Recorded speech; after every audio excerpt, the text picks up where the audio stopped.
وعلى آلك وأصحابك يا حبيب الله الصلاة والسلام عليك يا نبي الله وعلى آلك وأصحابك يا نور الله نويت سنة الاعتکاف۔ پیارے پیارے اسلامی بھائیوں اور مدری چینل کے ناظرین، سوشل میڈیا کے ناظرین، آج جمعرات ہے اور ہر جمعرات دعوت اسلامی کا ہفتہ وار سنت و بھرا اجتماع دنیا کے ہزاروں مقامات پر ہوتا ہے، اور اسی سلسلے میں کراچی کے علاقے اورنگی ٹاؤن کی جامع مسجد سبحانی میں ہفتہ وار سنت و بھرے اجتماع کا سلسلہ جاری ہے۔ رب کریم ہم سب کا جمع ہونا اپنی بارگاہ میں قبول فرمائے، آج کے اس اجتماع کی برکتیں ہم سب کو نصیب فرمائیں۔ درود پاک پڑھنے کے بے شمار فضائل و برکات ہیں۔ رسول ذیشان مکی مدنی سلطان رحمت عالمیان صلی اللہ تعالی علیہ وسلم کا فرمان عالی شان ہے، اولی الناس بی یوم القیامت اکثرہم علی صلاۃ، یعنی قیامت کے دن لوگوں میں سب سے زیادہ میرے قریب وہ شخص ہوگا جو مجھ پر سب سے زیادہ درود شریف پڑھتا ہوگا۔ سبحان اللہ، کتنی کمال کی نیکی ہے درود پاک کہ اس کی برکت سے قرب مصطفیٰ نصیب ہوتا ہے، اور وہ بھی کس دن؟ جو سب سے مشکل دن ہوگا، قیامت کا دن۔ حدیث پاک، اس حدیث کے تحت میرات المناجی میں لکھا ہے، قیامت میں سب سے زیادہ آرام میں وہ ہوگا، قیامت میں سب سے آرام میں وہ ہوگا جو نبی پاک علیہ السلام کے ساتھ رہے گا۔ اور نبی پاک علیہ السلام کے قریب ہونے کا، قربت ہونے کا جو کس کو نصیب ہوگی، اس کا ذریعہ کیا ہے؟ وہ درود پاک کی کثرت ہے۔ اب آپ غور کر لیجئے کہ سرکار دو عالم صلی اللہ علیہ وسلم کے کتنا قریب ہونا ہے۔ قیامت کا دن تو مشکل دن ہے نا، پریشانی کا دن ہے، بہت سارے امتحانات ہوں گے۔ آج کل گرمی کے دن ہیں، تھوڑی دیر پنکھا بند ہو جائے تو ہماری حالت بری ہو جاتی ہے۔ ابھی پنکھا چل رہا ہے پھر بھی گرمی لگ رہی ہے، تو آپ سوچیں قیامت کا دن تو پنکھا نہیں ہوگا، سورج 1.25 میل پر، 1 میل پر ہوگا، زمین تانبے کی ہوگی، لوگ پیاس کے مارے پریشان ہوں گے۔ وہی بہت بڑی آزمائش ہے، مگر سبحان اللہ میرے آقا کا اس گرمی میں کیا خوبصورت انعام ہوگا کہ اپنے ہاتھوں سے جام کوثر عطا فرما رہے ہوں گے۔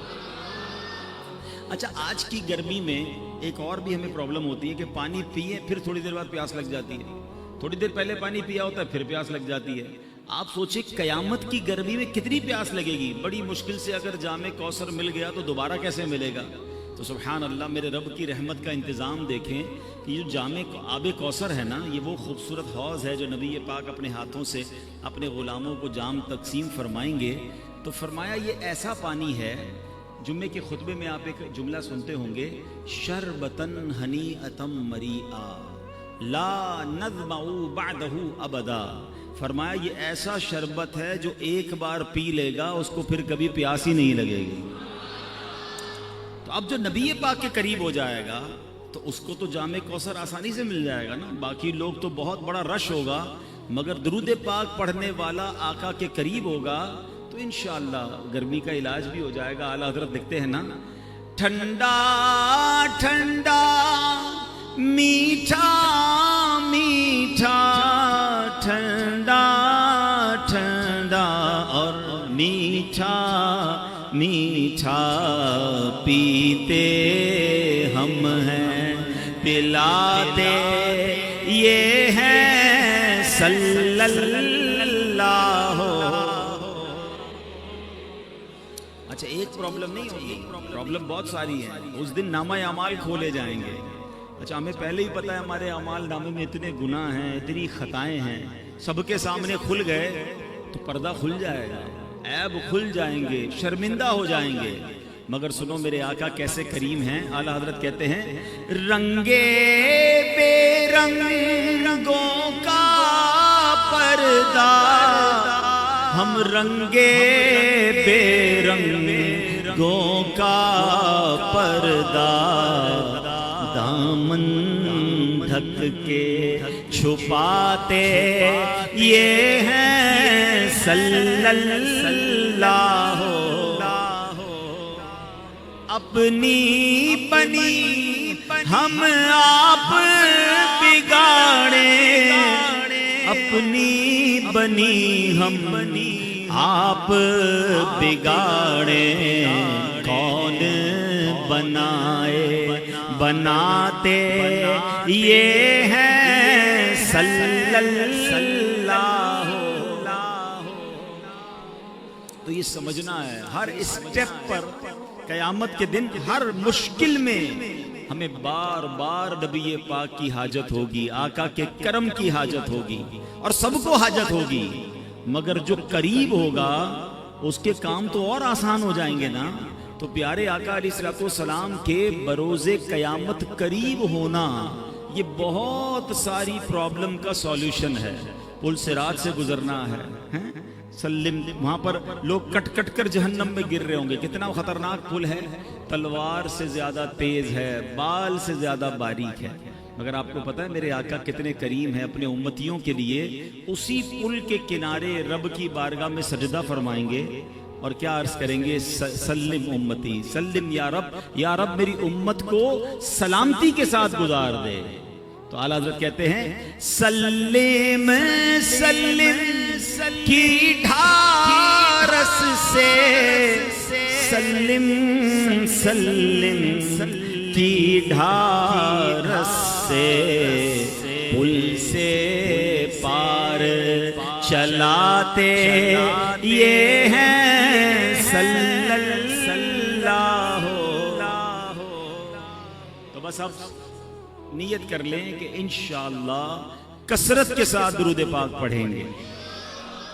آپ کو ایک تصور دینا چاہتا ہوں, کہ امیجنیشن دینا چاہتا ہوں. کبھی کبھی موقع ملے نا پیدل چلتے ہوئے اگر درود پاک پڑھ رہے ہیں, اکیلے کہیں ہیں, تھوڑی دیر کے لیے آنکھیں بند کریں اور تصور جمائیں کہ میدان محشر ہے, اربوں لوگ موجود ہیں اور میرے آقا ایک جگہ پر جلوہ فرما ہے.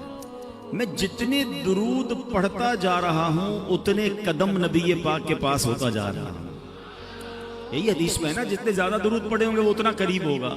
تو اب آپ درود پڑھتے جائیں اور یہ تصور کریں کہ میں جتنے پڑھ رہا ہوں اتنے قدم میں نبی پاک کے قریب ہو رہا ہوں. اگر جس دن تصور بنانا آپ کا تصویر رکھنے کو جی نہیں چاہے گا, آپ کہیں گے اور پڑھ لوں, میں اور پڑھ لوں تاکہ زیادہ سے زیادہ سرکار دو عالم صلی اللہ علیہ وسلم کے قریب ہو جاؤں. آج کل فضول کاموں میں اتنا لوگ وقت ضائع کرتے ہیں, موبائل فون پر, سوشل میڈیا پر گھنٹوں نکل جاتے ہیں, پتہ بھی نہیں چلتا کہ اتنے گھنٹے نکل گئے. سوچیں اگر اس وقت میں سے وقت نکال کر درود پاک پڑھ لیں, کلمہ پاک پڑھ لیں. کلمہ پاک بھی کتنا پیارا وظیفہ آپ کو پتہ ہے. افضل الذکر حدیث میں کہا گیا سب سے افضل ذکر کیا ہے, لا الہ الا اللہ. اب کتنا پڑھتے ہیں کلمہ پاک؟ اچھا اگر سوال کروں میں, جتنے یہاں موجود ہیں مجھے سوشل میڈیا پہ سن رہے ہیں, کون کون یہ چاہتا ہے کہ مرتے وقت میری زبان پر کلمہ پاک؟ سبحان اللہ, ہر مسلمان چاہتا ہے. کیونکہ کیوں چاہتا ہے؟ حدیث پاک میں مضمون ملتا ہے نا کہ جس کا آخری کلام لا الہ الا اللہ محمد الرسول اللہ صلی اللہ علیہ وسلم ہوا, مضمون حدیث کا کلمہ پاک ہوا, وہ دخل الجنہ, وہ جنت میں چلا جائے گا. ہر مسلمان چاہتا ہے یا اللہ مرتے وقت کلمہ نصیب کرنا. لیکن تھوڑا سا آپ کے دل کے دروازے پر دستک دے دیتا ہوں, زندگی میں کلمہ کتنی بار پڑھتے ہیں؟ اس پورے ہفتے میں کتنی بار کلمہ پاک پڑھا ہے؟ مرتے وقت سب نے پڑھنا ہے, تمنا ہے, زندگی میں نہیں پڑھنا ہے. اگر آپ پڑھو گے نہیں تو عادت کیسے بنے گی؟ آپ خود سوچیں نا, ایک ایک ہفتہ گزر گیا شاید 5-6 بار بھی کلمہ پاک نہیں پڑھا ہوگا, مہینہ گزر گیا ایک تسبیح پوری نہیں پڑھی ہوگی, حالانکہ افضل الذکر کہا گیا. تو پلیز کم از کم 100 دانے کی تسبیح کلمہ پاک کی پڑھ لیا کریں. ہر کلمے پر انشاءاللہ جنت میں درخت بھی لگا دیا جائے گا. اور اب ایک بزرگ کا کال نہیں بھولتا, بڑا پیارا کال تھا ان کا. وہ کہتے ہیں اپنی زبان کو کلمے کا عادی کر لو, کیونکہ مرتے وقت زبان بھاری ہو جاتی ہے. جب سکرات کا عالم ہوتا ہے نا, زبان سے نکلتا نہیں ہے کچھ. ویسے بھی دنیا میں بھی آپ کو کوئی بہت تکلیف ہو جائے, اللہ نہ کرے کوئی چوٹ لگ جائے, کوئی آپریشن ہو رہا ہو, کوئی کٹ لگ جائے, تو اتنی تکلیف ہوتی ہے کہ پھر بولنے کو جی نہیں چاہتا. سکرات تو بہت زیادہ تکلیف کا وقت ہوتا ہے، بہت زیادہ یوں سمجھیے کہ ٹینشن کا وقت ہوتا ہے.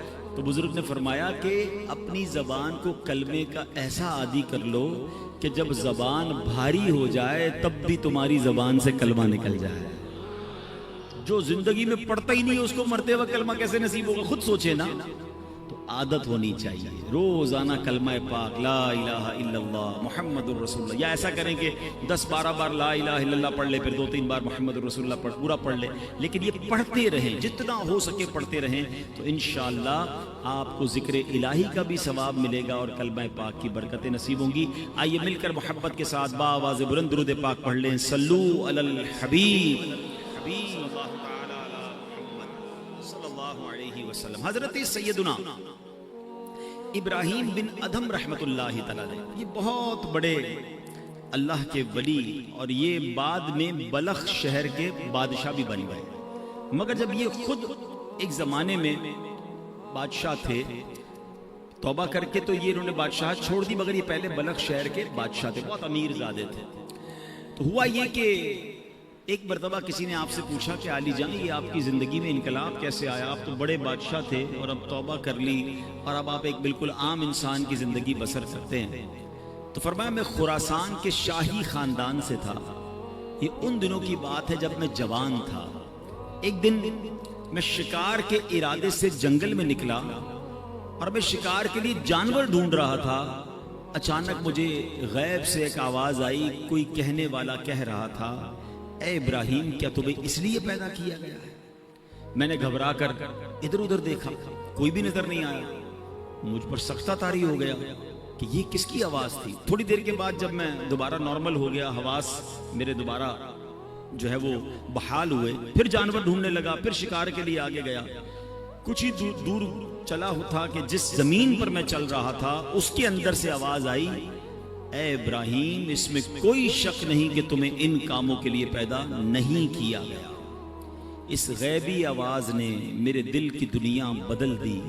میرا ملازم جو بکریاں چرا رہا تھا اس کو میں نے اپنا قیمتی لباس دے دیا، اس کا اونی لباس میں نے خود پہنا. سب کچھ چھوڑ چھاڑ کر میں مکہ مکرمہ کی طرف چلا گیا. حضرت ابراہیم بن ادھم کی زندگی کے اور بھی بڑے پیارے واقعات ملتے ہیں کہ یہ بادشاہت چھوڑنے کے کیسے کیسے واقعات ہوئے. کہ ایک بار کیا ہوا کہ آپ فرماتے کہ میرا بڑا زبردست محل تھا. ایک شخص اندر آیا، اسٹرینجر تھا، میں جانتا نہیں تھا، کوئی ان نون آدمی تھا، مگر اندر آ کر وہ کہتا ہے کہ مجھے یہ مسافر خانہ اچھا نہیں لگا. حضرت ابراہیم بن ادھم کہتے ہیں اتنا بڑا محل، اتنا بڑا بادشاہ کا محل، کہتے ہیں مسافر خانہ؟ کہتا ہے حضرت آپ کو مسافر خانہ نظر آ رہا ہے؟ اتنا بڑا محل ہے، اتنی شاندار کمرے ہیں. تو بزرگ کہتے ہیں یہ بتاؤ تم سے پہلے یہاں کون رہتا تھا؟ کہا میرے والد رہتے تھے. کہا اس سے پہلے کون رہتا تھا؟ کہا دادا رہتے تھے. اچھا اس سے پہلے کون تھا؟ کہا پردادا رہتے تھے. تو کہا پھر بتاؤ مسافر خانہ کس کو کہتے ہیں؟ ایک آتا ہے پہلا چلا جاتا ہے، پھر اگلا آتا ہے تو اس سے پہلے والا چلا جاتا ہے، ایک آ رہا ہے دوسرا جا رہا ہے. مسافر خانہ نہیں تو کیا ہے؟ کہتے ہیں یہ بات مجھے میرے دل پہ اثر کر گئی کہ واقعی جس محل کو، جس جائیداد کو، جن چیزوں کو میں سب کچھ سمجھ رہا ہوں یہ تو جانے والی ہے. اور پھر حضرت ابراہیم بن ادھم رحمت اللہ تعالی علیہ نے یہ بات جب ان کے دل میں بیٹھ گئی نا تو وہ اللہ تعالیٰ کی راہ میں نکل گئے، اپنا سارا مال اللہ کی راہ میں خرچ کیا، تارک الدنیا ہو گئے. تو آپ ایک بار دریا کے کنارے بیٹھ کر گدڑی سی رہے تھے، رضائی. تو ایک قریبی ریاست کا بادشاہ وہاں سے گزرا. اس نے کہا اے ابراہیم اتنی بڑی بادشاہت چھوڑ دی، آج دریا کنارے بیٹھ کر اپنی رضائی خود سی رہے ہو، تمہارے آگے پیچھے تو بڑے نوکر چاکر تھے، اس سے کیا ملا تمہیں؟ حضرت ابراہیم بن ادھم نے وہ جو سوئی جس سے آپ رضائی سی رہے تھے آپ نے وہ دریا میں ڈال دی اور دریا میں آواز لگائی کہ اے دریا کی مچھلیوں، سمندر کی مچھلیوں، میری سوئی تلاش کر کے دو.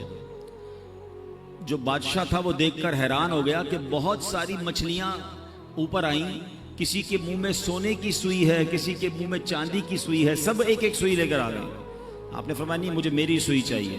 دوبارہ ایک مچھلی گئی اور سوئی لے کر آئی. حضرت ابراہیم بن ادھم نے اس بادشاہ کو دیکھ کر کہا بتاؤ تمہاری حکومت اچھی ہے یہ حکومت اچھی ہے؟ جو اللہ کے لیے قربان کرتا ہے، جو اللہ کی طرف چل پڑتا اللہ پھر مخلوق کے دلوں میں اس کی عزت ڈال دیتا ہے۔ اے میرے پیارے اسلامی بھائیوں، حضرت ابراہیم بن ادم رحمۃ اللہ تعالی علیہ سے جو سوال کیا گیا تھا نا، یہ بڑا اہم سوال ہے۔ ہم نے آج اپنے آپ سے بھی یہ سوال کرتے رہنا چاہیے۔ آپ سے کیا غیبی آواز آئی تھی؟ الہذا خلقت، الہذا خلقتا، کیا تمہیں اس لیے پیدا کیا گیا ہے؟ اب ہم اپنے بارے میں غور کریں۔ ہمیں ہر ضروری تو نہیں کہ کسی کو غیبی آواز آئے، مگر اس واقعے سے ہم سب کو اپنے آپ سے بار بار پوچھنا ہے۔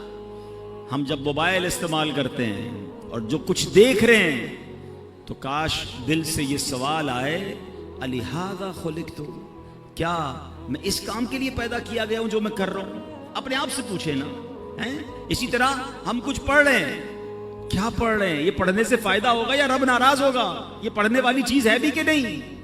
کاش اپنے آپ سے سوال کرے، الہذا خلقت، کیا جو میں کر رہا ہوں اسی لیے مجھے پیدا کیا گیا ہے؟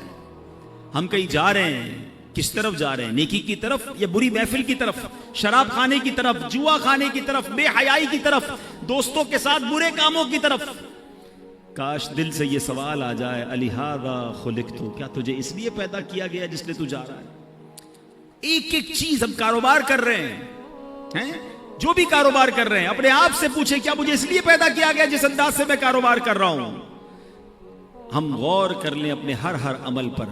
اے میرے پیارے اسلامی بھائیوں، اگر ایسا نہیں ہے تو پھر ایسا نہ ہو کہ رب عز و جل مجھ سے ناراض ہو جائے، کہیں میں اپنی زندگی غلط یا فضول کاموں میں تو نہیں گوا رہا ہوں۔ شاعر لکھتے ہیں، کچھ مقصد حیات ضروری ہے دوستوں، کچھ مقصد حیات ضروری ہے دوستوں، کہنا یہ دل کی بات ضروری ہے دوستوں، جو فکر آخرت میں گزاری وہ مکمل، ورنہ تو یہ حیات ادھوری ہے دوستوں۔ کس کام میں زندگی گزر رہی ہے؟ ایک بات یاد رکھیے، ہم میں سے کوئی یہاں 15 سال، کوئی 20 سال، کوئی 30، کوئی 50، کوئی 60 سال کا بھائی بیٹھا ہے، لیکن غور کیجئے، کبھی ہم نے غور کیا، معلوم کرنے کی کوشش کی مجھے دنیا میں بھیجا کیوں گیا ہے؟ ہر چیز کے بنانے کا ایک ریزن ہے نا۔ آپ کے کئیوں کے سر پہ ٹوپی ہے، ٹوپی کیوں بنائی؟ سر کو ڈھانپنے کے لیے۔ لباس ہے، کیوں بنا؟ کپڑے پہننے کے لیے۔ گھڑی ہے، کیوں ہے؟ ٹائم بتانے کے لیے۔ قلم ہے، کیوں بنائی؟ لکھنے کے لیے۔ اشرف المخلوقات بنا دیا رب نے، کس لیے؟ پتہ ہی نہیں ہے کہ میری تخلیق کا، مجھے بنانے کا مقصد کیا ہے۔ اور ایک اور سوال میں کرنا چاہوں گا، آپ کے جیب میں قلم ہوتی ہے، جب تک لکھتی ہے کہاں رہتی ہے؟ جیب میں، سینے کے ساتھ۔ لکھنا بند کر دے، ختم کر دے، پھر کہاں جاتی ہے؟ ڈسٹ بن میں۔ مقصد ختم ہو گیا نا، اب اس پین کا حاصل کوئی نہیں ہے۔ اگر میں اور آپ مقصد کے مطابق زندگی نہیں گزار رہے تو پھر کہاں جائیں گے؟ غور کیجئے نا، ایک طرف تو اشرف المخلوقات ہمیں کہا جا رہا ہے، مگر یہی بندہ جس مقصد کے لیے اسے بنایا گیا، اول تو کئیوں کو مقصد ہی نہیں پتا، اور اگر معلوم ہے تو کیا زندگی اس مقصد کے تحت گزر رہی ہے؟ اب مولانا جلال الدین رومی بہت مشہور صوفی بزرگ ہیں، فرماتے ہیں اگر تمہیں بادشاہ کسی خاص کام کے لیے بھیجے، چلیں آج کی زبان میں کہہ دوں کہ آپ کا کوئی سیٹ ہے، باس ہے، کہیں آپ جاب کرتے ہیں، ٹھیک ہے نا، آپ کا افسر ہے، آپ کو کہے خاص کام ہے، فلاں کام کر کے آؤ، آپ وہ کام کرنے نکلیں اور راستے میں بہت سارے دوسرے کام کرنے لگ جائیں، اور پرٹیکولرلی جس کام کے لیے بھیجا وہ کام ہی نہ کریں، تو بتائیے وہ بادشاہ جو ہے یا وہ جو باس ہے، وہ آپ کا افسر ہے، وہ خوش ہوگا یا ناراض ہوگا؟ کہ بھیجا کس کام کے لیے تھا؟ آپ کہے سر وہ اس کو چھوڑے باقی بہت سارے کر کے آیا ہوں۔ بھائی اس کے لیے تو بھیجا ہی نہیں تھا، جو کام کرنے بھیجا تھا ادھر گئے ہی نہیں، وہ کیا ہی نہیں۔ اللہ اکبر۔ اب آؤ میں قرآن کی زبانی بتاتا ہوں، میں اور آپ بنائے کس لیے گئے، مجھے اور آپ کو بھیجا کس لیے گیا ہے، مقصد حیات کیا ہے ہمارا، میرا اور آپ کا؟ رب کا کلام پارہ نمبر 22 ہے، سورہ احزاب۔ اللہ کیا ارشاد فرماتا ہے، غور سے سنیے گا، اِنَّا عَرَضْنَا الْأَمَانَةَ عَلَى السَّمَاوَاتِ وَالْأَرْضِ وَالْجِبَالِ فَأَبَيْنَا أَن يَحْمِلْنَهَا وَأَشْفَقْنَا مِنْهَا وَحَمَلَهَا الْإِنسَانُ۔ آسان ترجمہ قرآن کنز العرفان۔ اللہ فرماتا ہے بے شک ہم نے آسمانوں اور زمین اور پہاڑوں پر امانت پیش کی، امانت پیش فرمائی تو انہوں نے اس کے اٹھانے سے انکار کیا اور اس سے ڈر گئے، اور انسان نے اس امانت کو اٹھا لیا۔ یعنی ذرا غور کیجئے، آسمان، زمین، پہاڑ کیسی مضبوط اور عجیب مخلوقات ہیں، انہوں نے جس امانت کا بوجھ نہ اٹھایا وہ انسان نے اپنے ذمے لے لیا۔ اچھا پھر ہوا کیا کہ آسمانوں، زمین، پہاڑوں کو وہ عزت نہ ملی جو اللہ نے عزت انسان کو بخش دی، کیونکہ انسان کو اشرف المخلوقات فرما دیا گیا۔ لیکن اب سوال یہ، وہ امانت کیا ہے جس کو اٹھانے سے پہاڑ نے انکار کر دیا، زمین نے انکار کر دیا، ٹھیک ہے، آسمان نے انکار کر دیا؟ فرمایا وہ امانت ہے نمازیں اور ہر وہ کام جس کے کرنے پر ثواب ملے اور نہ کرنے پر گناہ ہو۔ نہیں کریں گے تو گناہ ہوگا، یہ وہ امانت ہے جو انسان نے اپنے ذمے لے لی ہے۔ اور اللہ نے پھر انسان کو کیا شرف دیا؟ وَلَقَدْ كَرَّمْنَا بَنِي آدَمَ، اور بے شک ہم نے اولاد آدم کو عزت دی۔ مزید فرماتے ہیں اگر تم کہو میں یہ ایک کام عبادت نہیں کرتا تو نہ صحیح، اور بھی تو بہت سے کام کرتا ہوں، یاد رکھ انسان اور کاموں کے لیے دنیا میں نہیں آیا، یہ تو ایسے ہے۔ اب ذرا غور کیجئے، علماء نے بڑی پیاری مثال دی، کسی کے پاس قیمتی لوہے کی انمول تلوار ہو اور شاہی خزانوں میں ایسی تلوار ملتی ہو، کسی کو وہ تلوار مل جائے اور وہ کہے جناب میں اس تلوار سے اب گوشت کاٹا کروں گا، چھری والا کام میں اس تلوار سے لوں جو کروڑوں روپے کی تلوار ہو، میں فارغ تو نہیں کر رہا نا، اس تلوار کو استعمال تو کر رہا ہوں۔ تو عقل مند کیا کہیں گے؟ یہ تلوار اس لیے نہیں بنی، یہ کام تو 15-20-100 روپے کی چھری کر سکتی ہے، تم شاہی خزانے کی انمول تلوار سے پیاز کاٹ رہے ہو۔ ایک اور مثال دی علماء نے کہ کسی کو سونے کی دیگ مل جائے، خزانے کے اندر سے پہلے کے زمانے میں ہوتی تھی، سونے کی دیگ مل جائے اور اس سونے کی دیگ میں وہ شلجم پکانے لگ جائے، حالانکہ اس دیگ کے چھوٹے سے ٹکڑے سے نہ جانے اور کتنی دیگیں آ جائیں گی۔ یعنی یہ جو خزانے ہوتے ہیں یہ اس طرح کے معمولی کاموں کے استعمال کرنے کے لیے نہیں ہوتے۔ علماء نے ایک اور مثال دی، کسی کو بڑی قیمتی تلوار ملے اور وہ دیوار میں اس تلوار کو گاڑ لے اور اس پر جناب لوہے ٹوٹے ہوئے برتن لٹکائے یا اپنے کپڑے سکھائے، تو لوگ کیا کہیں گے؟ یہ تو کوئی چھوٹی سی لکڑی لگا کر بھی کام ہو سکتا تھا، اتنی قیمتی تلوار کو اس لیے نہیں بنایا گیا۔ اب اگر آپ آج کے دور میں اگر آپ غور کریں کہ کوئی قیمتی ہماری چیز ہے اس کو ہم پراپر استعمال نہ کریں، فضول استعمال کریں، تو لوگ کیا کہتے ہیں؟ یار یہ کیا کر رہے ہو، یہ اس کام کے لیے تو چیز نہیں بنی ہے۔ اچھا دنیا کی چیزوں کے لیے ہمیں یہ بات سمجھ آ رہی ہے، مگر غور کیجئے مجھے رب نے جس لیے بنایا ہے میں وہ نہیں کر رہا ہوں اور بہت سارے کام کر رہا ہوں، تو پھر بتائیں ہم اپنے مقصد حیات پر ہیں یا ہٹ چکے ہیں؟ قرآن کیا کہتا ہے؟ پتہ ہے میری اور آپ کی قیمت کیا ہے؟ آپ کہیں گے یار آپ اتنی قیمتی تلواروں کی اور سونے کی دیگ کی مثال دے رہے ہیں، ہم تو غریب سے لوگ ہیں، ہماری کون سی قیمت ہے؟ آپ کو پتہ ہی نہیں ہماری اور آپ کی قیمت کیا ہے؟ اس کا قیمت بھی میری اور آپ کی قرآن ارشاد فرماتا ہے۔ سنو اے انسانوں، اے مسلمانوں، رب نے کیا شاندار تمہاری قیمت فرمائی ہے۔ اللہ فرماتا ہے ان اللہ اشترى من المؤمنین انفسهم واموالهم بان لهم الجنہ، قرآن کہتا ہے بے شک اللہ نے مسلمانوں سے ان کی جانیں اور ان کے مال اس بدلے میں خرید لیے کہ ان کے لیے جنت ہے۔ ہمارا سودا ہو چکا ہے، میری جان میرا مال یہ سب میرے رب کا ہے، اور اس کے بدلے کیا ملنا ہے؟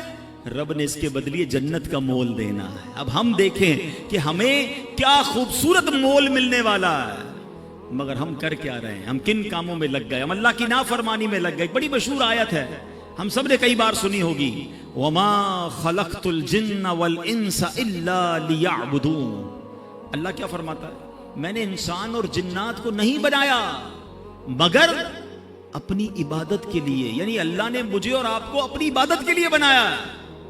اب عبادت چھوڑ کر ساری دنیا کے کام کر رہے ہیں، کئیوں کی نمازیں قضا ہو رہی ہیں، کوئی جناب گناہوں میں پڑا ہوا ہے، کوئی اللہ کی نافرمانی میں پڑا ہوا ہے، رب کی ناراضی والے کاموں میں پڑا ہوا ہے۔ کیا لوٹنا نہیں ہے؟ کیا اللہ کی بارگاہ میں جانا نہیں ہے؟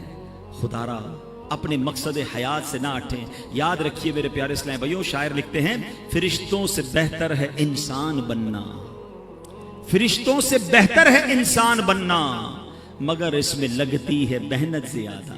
ہاں ایسا نہیں ہے کہ ہر انسان فرشتوں سے بہتر ہے، ہاں یہ بات یاد رکھیے گا۔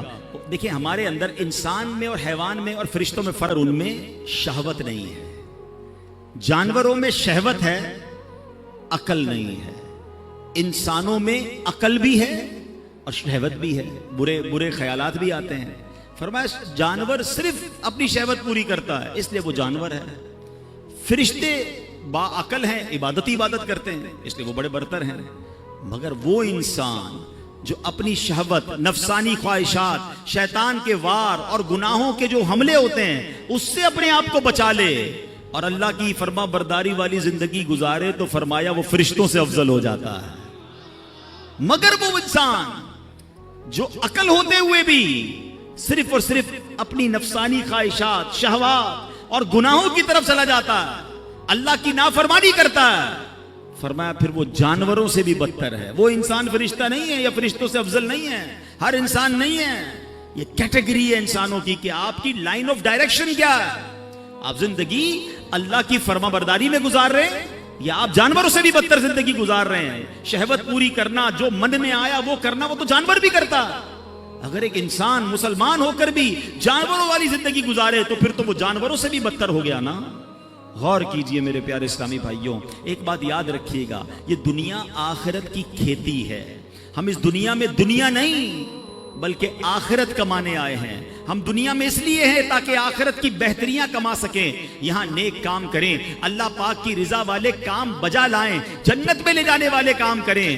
اللہ اکبر، اگر اس دنیا میں صرف مال بنانا، گھر بنانا، گاڑیاں لینا، بینک بیلنس بنانا، کاروبار چمکانا، اپنی باڈی کو باڈی بلڈنگ کرنا، اگر یہی کرتے رہے، یہ جناب بہرحال غریب تھے، کچھ حاصل بھی نہ کر پائے لیکن اس کے خواب سجاتے میں ہی زندگی گزار دی، مگر جنت میں جانے والے کام نہ کیے اور آخرت کے لیے کچھ ذخیرہ نہ کیا، ہم اپنی زندگی کا سمجھ لیں مقصد پورا نہیں کیا۔ حضرت عیسیٰ علیہ السلام نے ایک دن لوگوں کو فرمایا، تم بھی عجیب لوگ ہو، دنیا کے لیے بھاگ دوڑ کرتے ہو جبکہ اس کے بغیر بھی تمہیں رزق دیا جاتا ہے، کیونکہ اللہ پاک نے رزق کا وعدہ کیا ہے۔ صبح سے شام ہم کیا بھاگ دوڑ کر رہے ہیں، کسی طرح ہمارا جاب ہے، کاروبار ہے، فکریں ہیں کہ دنیا کا معاملہ ٹھیک ہو جائے۔ حضرت عیسیٰ فرما رہے ہیں دنیا کے لیے بھاگ دوڑ کرتے ہو حالانکہ اس کے بغیر بھی تمہیں رزق دے دیا جاتا ہے، کیونکہ رزق لکھا ہوا ہے اور اللہ نے دینے کا وعدہ کیا ہے۔ فرمایا آخرت کی فکر نہیں کرتے جبکہ آخرت کی نعمتیں بغیر محنت کے نہیں دی جاتی ہیں۔ یعنی جس کی ٹینشن لینی چاہیے تھی نا وہ ٹینشن نہیں ہے۔ ہمیں بھی کئی لوگ ملتے ہیں، پرچی بھی دیتے ہیں، حضرت دعا کر دیں کاروبار میں برکت ہو جائے، دعا کر دیں فلاں مسئلہ حل ہو جائے۔ بہت کم لوگ ایسے ملتے ہیں جو یہ کہیں کہ دعا کریں مغفرت ہو جائے، دعا کریں اللہ راضی ہو جائے۔ خود اپنی دعاؤں کو بھی تو چیک کریں نا کہ میں اور آپ ہر نماز کے بعد یا جب بھی، اللہ کرے ہر نمازیں بھی سارے پڑھیں، لیکن جب بھی دعا کرتے ہیں تو آخرت کہاں ہے؟ آخرت مانگنا ہی چھوڑ دی لوگوں نے، دنیا کی فکریں زیادہ ہو گئی۔ نہیں میرے پیارے اسلامی بھائی، زیادہ فکر، زیادہ محنت، زیادہ کوشش ہم نے اپنی آخرت کے لیے کرنی ہے۔ دنیا تھوڑا سا ٹائم ہے، 60 سال، 50 سال، 70 سال، اور کتنا جئیں گے، ادھر پتہ نہیں کب تک رہنا ہے، نہ ختم ہونے والی آخرت ہے، مگر اس کی لوگوں کو ٹینشن نہیں ہے۔ اے میرے پیارے اسلامی بھائیوں، کاش ہمیں اپنی جس طرح دنیا کی پلاننگز کرتے ہیں ہم آخرت کی پلاننگ کرنے والے بن جائیں۔ حضرت سفیان ثوری رحمۃ اللہ تعالی علیہ کمال کا جملہ کہتے ہیں نا، بڑوں کی باتیں بھی بڑی ہوتی، ایک جملہ ہے مگر ایسا لگتا ہے کہ پورا فلسفہ بیان کر دیا ہے۔ وہ کہتے ہیں لوگ سوئے ہوئے ہیں، جب انہیں موت آئے گی تو بیدار ہو جائیں گے۔ اصل آنکھ پتہ ہے کب کھلے گی؟ مرنے کے بعد۔ ہم جب انسان دنیا سے جاتا ہے نا تو رشتہ دار پتہ ہے کیا کہتے ہیں کہ میت نے پیچھے کیا چھوڑا ہے، فرشتے پتہ ہے کیا کہتے ہیں میت نے آگے کیا بھیجا ہے۔ اصل مرنے کے بعد پتا چلے گا کہ اصل دنیا تو وہ تھی، میں نے آخرت کے لیے کیا تیاری کی۔ کئی لوگ بس دنیا کی پلاننگ بناتے بناتے، ابھی توبہ نہیں بعد میں کر لوں گا، بس اگلی رمضان کو توبہ کر لوں گا، بس یہ کاروبار سیٹ ہو جائے پھر گناہ چھوڑ دوں گا، پھر میں شراب چھوڑ دوں گا، پھر میں برے کام چھوڑ دوں گا، اور اسی انتظار میں دنیا سے چلے جاتے ہیں۔ فرمایا موت آئے گی تو بیدار ہو جائیں گے مگر پھر کر کچھ نہیں سکیں گے۔ اے میرے پیارے اسلامی بھائیو، اللہ کریم قرآن مجید میں ارشاد فرماتا ہے وَابْتَغِ فِي مَا آتَاكَ اللَّهُ الدَّارَ الْآخِرَةَ، اور جو مال تجھے اللہ نے دیا ہے اس کے ذریعے آخرت کا گھر طلب کر۔ کتنی پیاری بات ہے، جو کچھ اللہ پاک نے عطا کیا ہے اس سے کیا طلب کرنا ہے؟ آخرت طلب کرنی ہے. اب اللہ نے کیا دیا ہے؟ ہاتھ دیے ہیں. ان ہاتھوں سے کیا حاصل کرنا ہے؟ آخرت حاصل کرنی ہے. مگر ان ہاتھوں سے گناہ کر کے اللہ کو ناراض کر رہے ہیں. اللہ نے آنکھیں دی ہیں, ان آنکھوں سے اللہ کو راضی کر کے اچھے کام کر کے آخرت طلب کرنی ہے. مگر یہی آنکھیں حرام دیکھ کر اللہ کو ناراضی والے کام کیے جا رہے ہیں. یہ کان اللہ نے دیے ہیں, ان کانوں سے تلاوت سن کر, اچھی باتیں سن کر آخرت طلب کرنی ہے. مگر ان کانوں سے ہم اللہ کو ناراض کر کے, اللہ کو ناراض کر کے آخرت برباد کر رہے ہیں. غور کرتے جائیں, جو کچھ رب نے دیا, قرآن کیا کہہ رہا ہے, جو اللہ نے دیا ہے اس سے آخرت طلب کرو. مگر مجھے اور آپ کو جو رب نے دیا, چاہے وہ دولت دی, صحت دی, طاقت دی, اولاد دی, مرتبہ دیا, شہرت دی, جو کچھ دیا وہ رب نے دیا.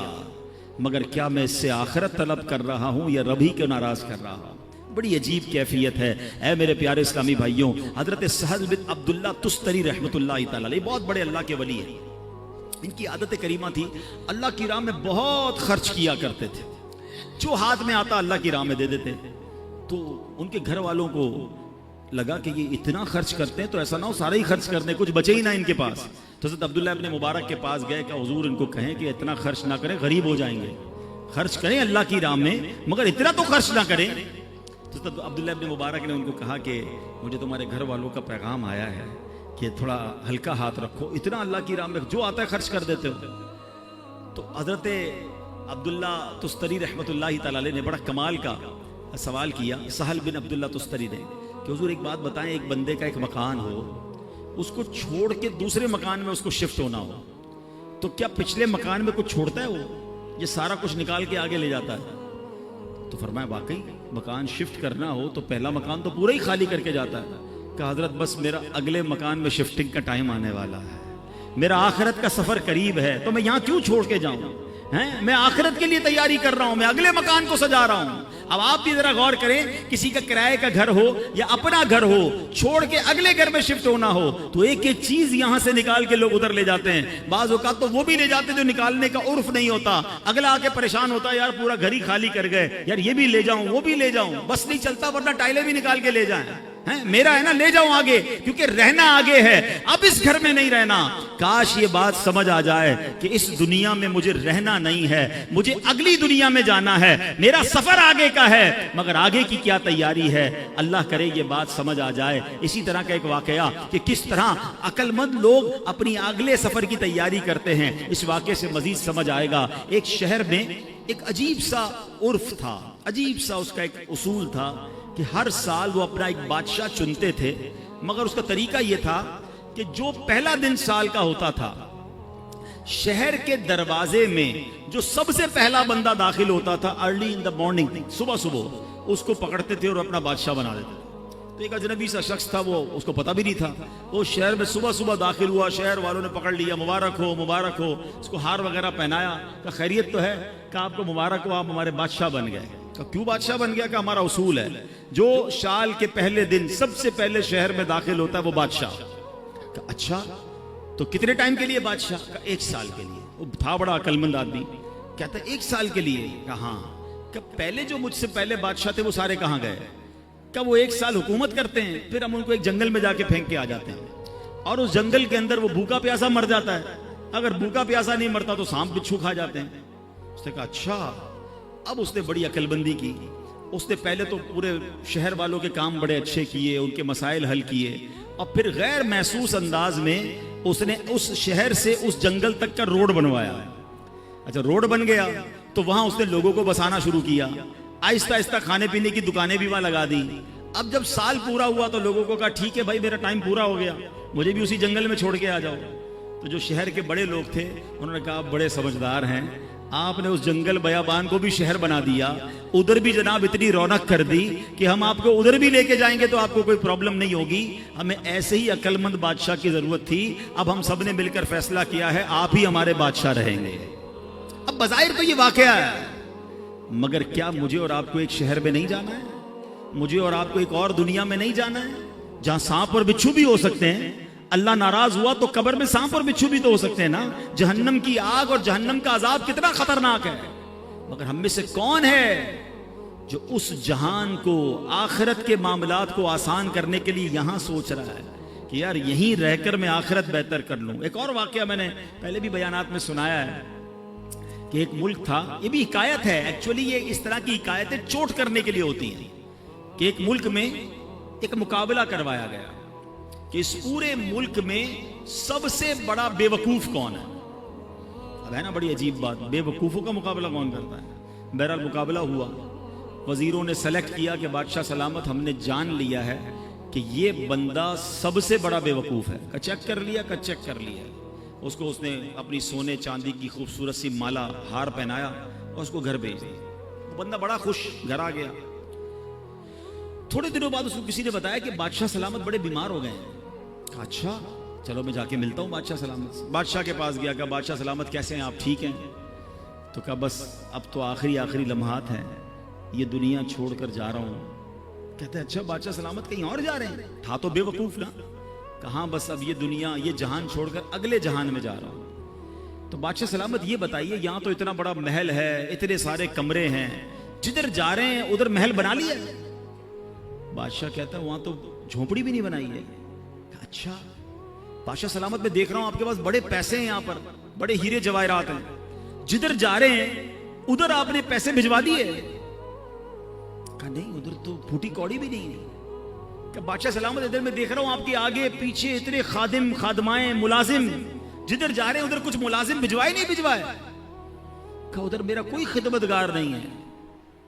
تو اس بے وقوف نے پتہ کیا کیا, جو اپنی مالا تھی نا جو بادشاہ نے پہنائی تھی اس کو اتاری اور اس کو بادشاہ کو پہنا دی. کہ مجھ سے بڑے بے وقوف تو پھر آپ ہوئے نا. آپ کو پتا ہے کہ میں کسی اور دنیا میں جا رہا ہوں, نہ گھر بنایا, نہ پیسے بھجوائے, نہ ملازم بھجوائے, تو بڑے بے وقوف تو آپ ہوئے. اب صحیح بتاؤ یہ ہم سب کے دلوں کے لیے کیسی چوٹ ہے. ہم سب کا گھر ہے, بے شک چھوٹا ہے بڑا جو بھی ہے, آخرت میں گھر بنایا. ہم سب کے پاس کچھ نہ کچھ یہاں رقم ہے, کچھ رقم کچھ پیسے کچھ صدقہ خیرات کر کے آخرت کا خزانہ جمع کروایا. صرف پیسوں سے نہیں, سجدوں کے ذریعے, تلاوت کے ذریعے, ذکر و اذکار کے ذریعے, اللہ کی رضا کے ذریعے کچھ آگے کی راحتیں جمع کی. nobody care, کوئی بات بھی نہیں کرتا مرنے کے بعد کی. جو بات کرنی ہے دنیا کی, جو پلاننگ کرنی ہے دنیا کی. پتہ ہے شیطان نے ہمارے ساتھ ایک گیم کی ہے, ہمیں موت کی بات کرنے نہیں دیتا ہے. ہو سکتا ہے ابھی بھی جو بات کر رہا ہوں نا کسی کے دل میں خیال آ رہا ہوگا, یار یہ مولانا صاحب کیا مرنے کی باتیں کر رہے ہیں, آخرت کی باتیں کر رہے ہیں, قبر کی باتیں کر رہے ہیں. بھائی یار دنیا کی بات کرو.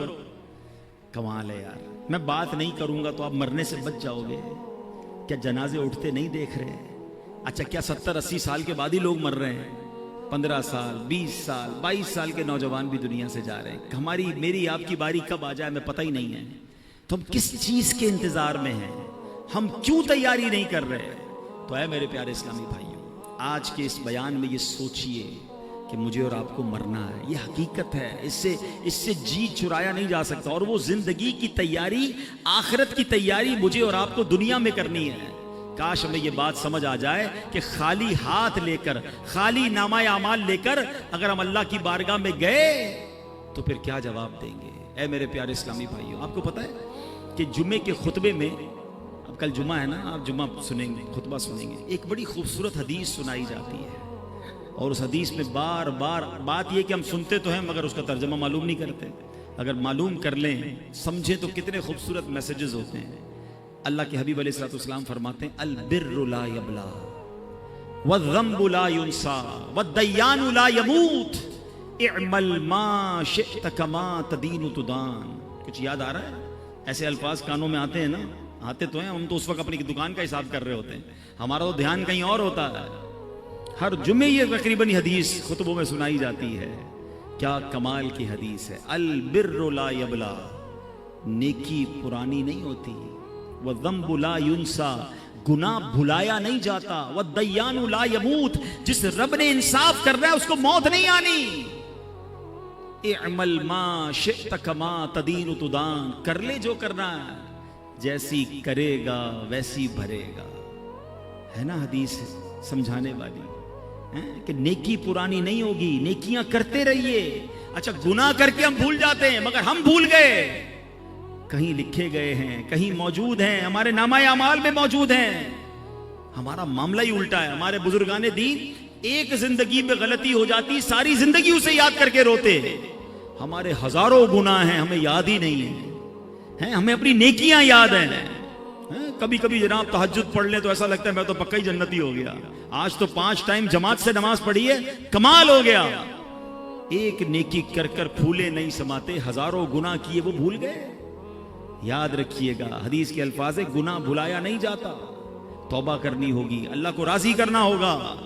اور اگلا جو پارٹ ہے نا, اعمل ما شئت کما, کر لے جو کرنا ہے, تدین و تدان, کیا ہوگا جیسی کرے گا ویسی بھرے گا. کبھی آپ نے دیکھا ہے کہ کوئی بندہ اپنے گھر میں آم کا پودا لگائے اور لوگوں سے کہ حضرت دعا کر دے سیب نکل آئے, تو لوگ کیا کہیں گے, بھائی پودا آم کا لگایا, نکلنا بھی آم ہی ہے, وہ بھی دعا کرو نکل آئے. کراچی میں تو وہ بھی نہیں نکلتا, شجرکاری کیا کرو بھائی, ٹھیک ہے نا. لیکن آم کے پودے میں سیب نہیں نکلتا, یہ سمجھ آتا ہے. گناہوں والی زندگی کے بعد جنت کی امید رکھ کے بیٹھے ہیں, کام اللہ کو ناراض کرنے والے کرنے, نمازیں ہماری قضا ہو رہی ہیں اور ہم امید لگائے بیٹھے ہیں کہ قبر جنت کا باغ بنے گی. خود سوچے نا, کریں گے جیسی ویسی بھریں گے نا, جیسا بوئیں. آج ہمیں یہ پتا چلا قرآن و حدیث کی روشنی میں کہ مجھے اور آپ کو بنایا کیوں گیا ہے, میری اور آپ کی پیدائش کا مقصد کیا ہے. ایک امانت ہے جو انسان نے قبول کی ہے, ایکسپٹ کی ہے, اور وہ اللہ کو راضی کرنے والے کام ہیں, وہ نمازیں ہیں, وہ عبادتیں ہیں, وہ حرام کاموں سے بچنا ہے. تو اے میرے پیارے اسلامی بھائیوں, کاش ہم یہ بات سمجھ جائیں. نبی پاک علیہ الصلوۃ والسلام کی حدیث پاک ہے, فرمایا حیرت ہے, انتہائی حیرت ہے اس پر جو ہمیشہ کے گھر کو مانتا ہے پھر بھی دھوکے کے گھر یعنی دنیا کے گھر کے لیے محنتوں میں مصروف ہے. معلوم ہے کہ حقیقت والا گھر دوسرا ہے, مگر یہ دنیا کے گھر اور یہی کے لیے مصروف ہے. پیارے آقا فرماتے ہیں حیرت ہے اس کے لیے. کاش یہ بات ہمیں سمجھ آ جائے. اے میرے پیارے اسلامی بھائیوں, تو آئیے نیکوکار بن جائیے. اتنی ساری روایتیں, واقعات, سب کچھ ہمیں جھنجھوڑ کر کہہ رہے ہیں کہ اے بندے, یہ دنیا آخرت کے لیے وقف ہے, دنیا آخرت کی کھیتی ہے. آج جو بوئے گا وہی آخرت میں کاٹے گا. ہمیں چاہیے کہ آج اور ابھی سے اپنی زندگی کے مقصد کو سمجھیں, اپنی زندگی کو اس عارضی فانی چند روزہ دنیا کے لیے نہیں بلکہ آخرت کے لیے وقف کر دیں. دنیا میں رہ کر دنیا نہیں بلکہ آخرت کمانے کا سلسلہ شروع کر دیں. کیا خوبصورت اشعار امیر اہل سنت اللہ ہمیں ایک طرح سے جھنجھوڑتے ہوئے بھی کہہ رہے ہیں کہ دل سے میرے دنیا کی محبت نہیں جاتی, دل سے میرے دنیا کی محبت نہیں جاتی, سرکار گناہوں کی بھی عادت نہیں جاتی, دن رات مسلسل ہے گناہوں کا تسلسل, آقا کچھ تم ہی کرو نا یہ نحوست نہیں جاتی, گو پیش نظر قبر کا پرہول گھڑا ہے, افسوس مگر پھر بھی یہ غفلت نہیں جاتی. اے میرے پیارے اسلامی بھائیوں, اگر نیک بننے کا ذہن بن گیا ہے نا, اللہ کو راضی کرنے والی زندگی گزارنی ہے, تو آج کے دور کی عظیم علمی اور روحانی شخصیت امیر اہل سنت مولانا محمد الیاس عطار قادری صاحب نے ایک بڑا پیارا رسالہ نیک اعمال کا رسالہ ہمیں عطا کیا ہے. نیک اعمال کے رسالے سے پابندی سے اپنے اعمال کا جائزہ لیجئے. نبی پاک علیہ الصلوۃ والسلام نے حضرت ابو ذر غفاری رضی اللہ تعالیٰ عنہ سے ارشاد فرمایا, اے ابو ذر, آدمی اس وقت تک متقی نہیں بن سکتا جب تک اپنے اعمال کا جائزہ اتنی سختی سے نہ کرے جتنی سختی سے کوئی شخص اپنے کاروباری شریک سے حساب کرتا ہے. اس کا فائدہ یہ ہوگا کہ اسے معلوم ہو جائے گا کہ اس کے کھانے پینے اور پہننے کی چیزیں حلال کی ہیں یا حرام کی. کسی پارٹنر سے کیسا حساب کرتے, نہیں یہ میرے تھے, یہ آپ کے نہیں تھے, ہمارا یہ طے ہوا تھا, یہ تو میرا پروفٹ ہے. فرمایا اپنے اعمال کا حساب بھی ایسے ہی لے کہ یہ کرنا تھا یا نہیں کرنا تھا, یہ میں نے کیوں کیا, یہ میں نے کیوں نہیں کیا. کاش اس طرح اپنے حساب لینے کی ہمیں عادت پڑ جائے. آج کے اس پرفتن دور میں دعوت اسلامی کا ماحول ہے کہ نیکوں کے ساتھ رہ کر ہم بھی نیک بن سکتے ہیں, ان کے ساتھ رہ کر ہمیں بھی آخرت کا خیال آتا رہے گا اور ہم اپنی آخرت کی زندگی کی بھی تیاری کریں گے. اے میرے پیارے اسلامی بھائیوں, آج میں نے 2 عظیم ہستیوں کا بھی ذکر کرنا ہے. 21 محرم الحرام کو عظیم صحابی رسول, عاشق مصطفیٰ, مؤذن رسول حضرت بلال رضی اللہ تعالیٰ عنہ کا یوم وصال ہے. آپ سابق الاسلام ہیں, یعنی ابتدائی میں آپ نے اسلام قبول کر لیا تھا اور غلامی سے آزادی نصیب ہونے کے بعد سے لے کر پیارے آقا علیہ الصلوۃ والسلام کے وصال ظاہری تک حضرت بلال نبی پاک کی بارگاہ میں حاضر رہے، نبی پاک کے مالی معاملات کو بھی دیکھتے تھے۔ پیارے آقا علیہ الصلوۃ والسلام سبحان اللہ نبی پاک کے وصال کے بعد حضرت بلال ملک شام تشریف لے گئے اور آخر تک وہیں رہے۔ حضرت بلال کے تو بہت سارے واقعات ہیں، مگر ایک بڑا خوبصورت واقعہ یہ ہے کہ پیارے آقا ان سے کتنی محبت فرماتے کہ ان کا مالک جو تھا، ان کا آقا جو تھا، کیونکہ آپ غلام تھے، حبشہ کے تھے، حبشہ جس کو آج ہم ایتھوپیا کہتے ہیں، ٹھیک ہے، اور افریقن تھے۔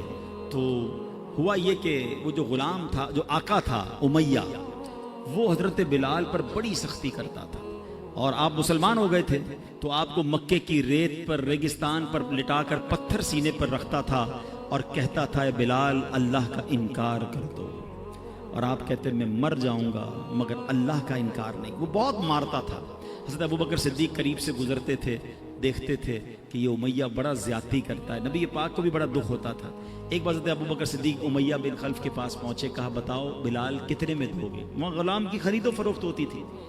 اب ذرا سمجھیے گا، اس زمانے میں مثال کے طور پہ ایک غلام کی قیمت 1000 روپے تھی، یا 1000 درم یا دینار، تو امیہ نے کہا میں 3000 میں دوں گا، پیسے بڑھا کر بدلائے۔ حضرت ابوبکر صدیق نے کہا مجھے منظور ہے، کہا نہیں 4000 میں دوں گا، کہا مجھے منظور ہے، کہا اب 5000 میں دوں گا، کہا مجھے منظور ہے۔ وہ پیسے بڑھاتا رہا، حضرت ابوبکر صدیق اس کو اوکے کرتے رہے، آخر کار ایک بڑی تگڑی رقم پر حضرت بلال کو انہوں نے خرید لیا۔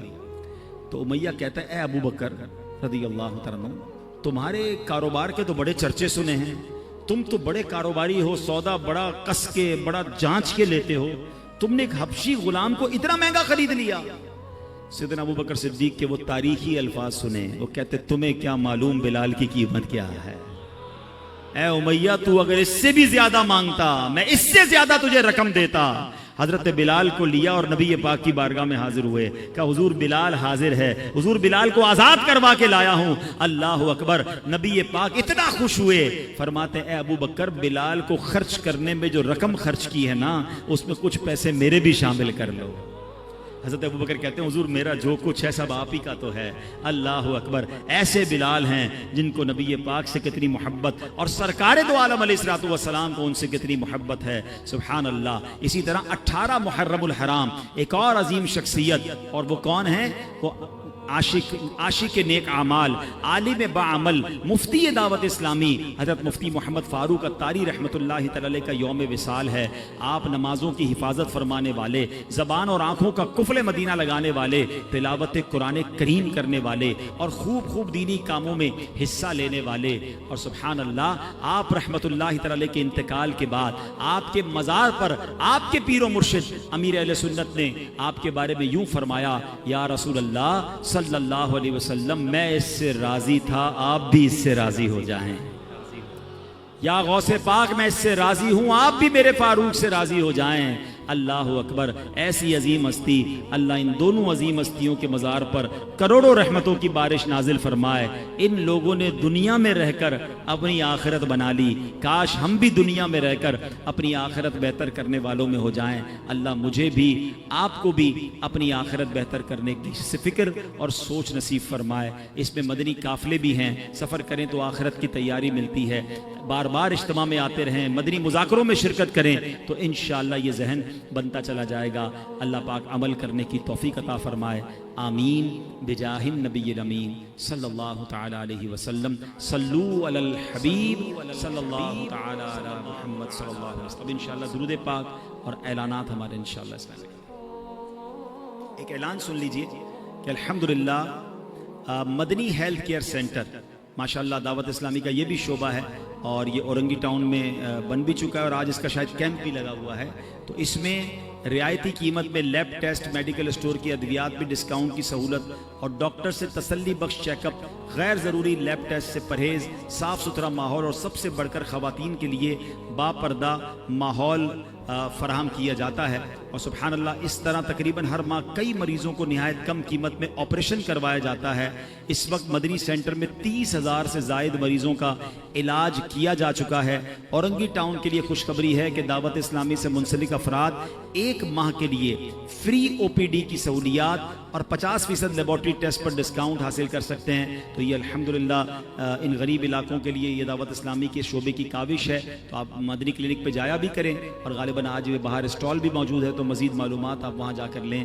اللہ پاک عمل کرنے کی توفیق عطا فرمائے. صلو علی الحبیب.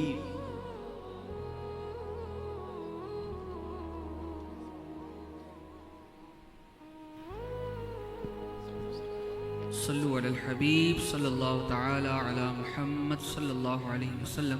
دعوت اسلامی کے ہفتہ وار اجتماع میں پڑھے جانے والے 6 درود پاک آئیے مل کر پڑھتے ہیں.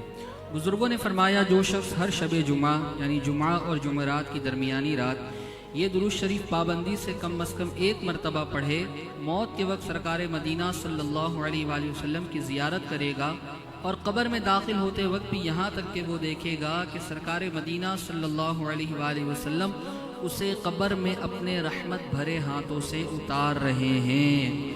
آپ بھی پڑھ لیجئے. اللہم